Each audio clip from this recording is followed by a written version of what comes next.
Добрый дзень, шаноўныя сябры!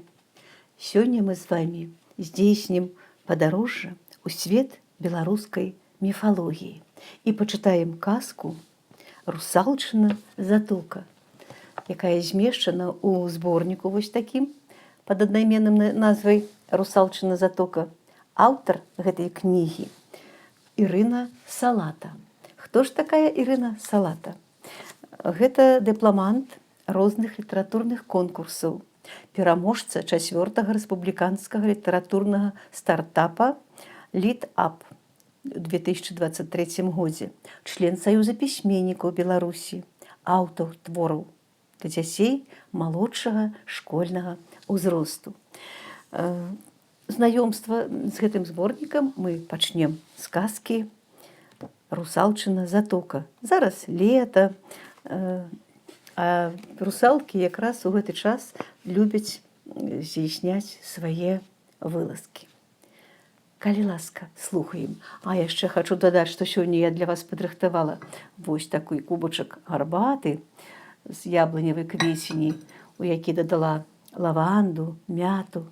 Таму будзем чытаць і слухаць казку разам. Русалка, паводле народных уяўленняў, гэта прыгожая дзяўчына ў вяночку з русымі, белымі, зялёнымі ці іншага колеру распушчанымі валасамі,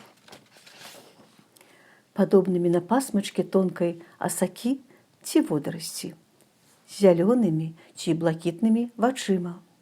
Жыве яна ў возеры або рацэ. Русалкі з'яўляюцца ў час красавання раслін, налівання збажыны, росту гародніны, дрэў і траў, а знікаюць увосень. Яшчэ пакуль пачнем чытаць, хачу сказаць, што ілюстрацыі да гэтых казак, да зборніка створаны штучным інтэлектам. Яны такія прыватныя, іх прыемна вельмі глядзець. Прадаўжаем.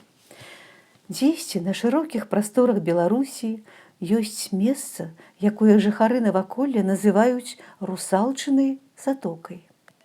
Легенда пра яе паходжанне перадаецца з пакалення ў пакаленне. За даўнім часам у вёсцы, якая цягнулася ўздоўж хуткаплыннай ракі, жыла неверагоднай прыгажосці дзяўчына на імя Марыя. І вось настаў ёй час замуж ісці. Хлопцы з суседніх вёсак сапраўднае спаборніцтва за яе ўвагу ўчынілі. Многія сватоў дасылалі, але бацькі дзяўчыны ўсім адмаўлялі. Бачылі, што ніхто з іх не даспадобы роднай крывіначцы. Марыя была летуценнай, любіла вясну, калі пачынаў ажываць увесь свет, калі кожная травінка пачынала цягнуцца да святла. Яна бавіла час у назіраннях за прыродай і зусім не імкнулася звязаць сваё жыццё з кім-небудзь.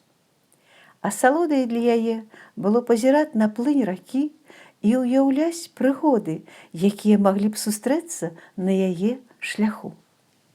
За вясной прыходзіла стракатае лета, час воду раскошанай травы і духмянага сена, стракатання конікаў і птушыных спеву. Да гэтага часу расце за вёскай над самай вадой дуб. Выгінасты выступ трошкі ўзвышаецца над зямлёй, а потым роўненькім ствалом бяжыць на спатканне з сінім небам. Не раз да гэтага дуба прыходзіла і Марыйка. Яна глядзела на ўзнёслае чараўніцтва навокал і заслухоўвалася цудоўнымі птушынымі мелодыямі, што даносіліся адусюль. Музыка брала ў палон, дзе кожнае дрэўца, кожная сцяблінка, белыя лілеі і жоўтыя гарлачыкі на баках затокі стваралі сапраўдны цуд. І гэты цуд, насычаны вялікай прагай жыцця, быў вельмі даспадобы дзяўчыне. Яна садзілася на дубовы выступ, і летуценныя мары неслі яе ў бязмежную далячынь. На дне той самай затокі, дзе рос дуб, жыў вадзянік. Аднаго дня яму вельмі захацелася паглядзець, што робіцца на паверхні вады. Ён падняўся і адразу апынуўся ў палоне дзявочай красы. З таго часу ён зводдаль пачынаў назіраць за Марыяй, чакаць яе прыходу штодня. Аднойчы прыйшла Марыйка да дуба і ўбачыла на беразе затокі вялікі букет белых лілей. «Адкуль тут кветкі?» – здзівілася дзяўчына. «Хто здолеў дацягнуцца да кветак на такой глыбіні? Нават найлепшыя плыўцы баяцца заплываць у страшны вір. Хто ты, мой смелы і мужны?» У тую ж хвіліну, як пачуў вадзянік словы Марыі, луска пачала звальвацца з яго. Паплыла па вадзе ціна. І ператварыўся вадзянік у прыгожага хлопца. Таго самага хлопца, якога калісьці злая вядзьмарка ператварыла ў вадзяніка з-за таго, што не адказваў прыхільнасцю на яе заляцанні. Быццам гром разнесліся тады над затокай вядзьмарскія словы. «Ты выйдзеш на свет толькі тады, калі пакахаеш прыгажуню. Яе будуць дабівацца многія, а яна аддасць перавагу табе». З таго часу штодзень выплываў хлопец на паверхню і клаў кветкі на бераг затокі, а ў адзін дзень набраўся смеласці і выйшаў з ненавіснага віру і пазнаёміўся са сваёй каханай русалкай.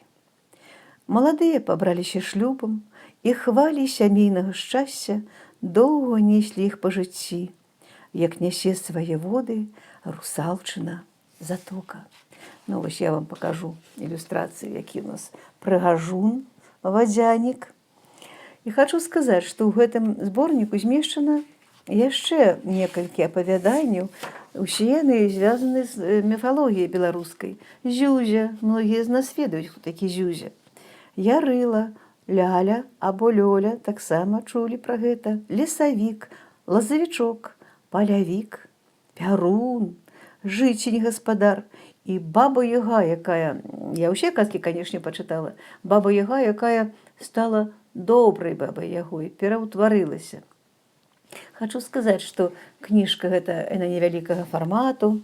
Вельмі раю вам знайсці яе ў бібліятэках, пачытаць або прапанаваць пачытаць вашым дзецям ці ўнукам, каб яшчэ лепш даведацца пра беларускую міфалогію.